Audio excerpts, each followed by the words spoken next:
Have you ever wondered about getting a tattoo but weren't sure what the process might be like? I thought I would share a recent tattoo and kind of the steps we took to get there. A couple weeks ago, my client Matt came in and he brought in a reference of a bluebird. I love doing birds, so this was right up my alley. But the reference maybe wasn't something I thought would make a good tattoo. In this case, the reference didn't have any black for an outline, no real shading. It was just kind of a watercolor style tattoo. And I get the appeal of that on paper, but personally, I don't think it makes a great tattoo, at least not one that I could pull off. So after talking to Matt and realizing that he wanted just a bluebird for his mom and a calla lily, we kind of talked about ideas, and I showed him some examples of birds that I have drawn up for Flash.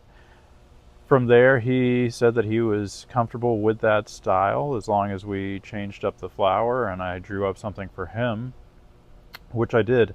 And so rather than just use this same piece of Flash, which would have been really easy just to switch out the berries for flowers or whatever, I went ahead and looked on the internet for a different reference photo. Once I found that photo, I kind of thought about how it would look on the body.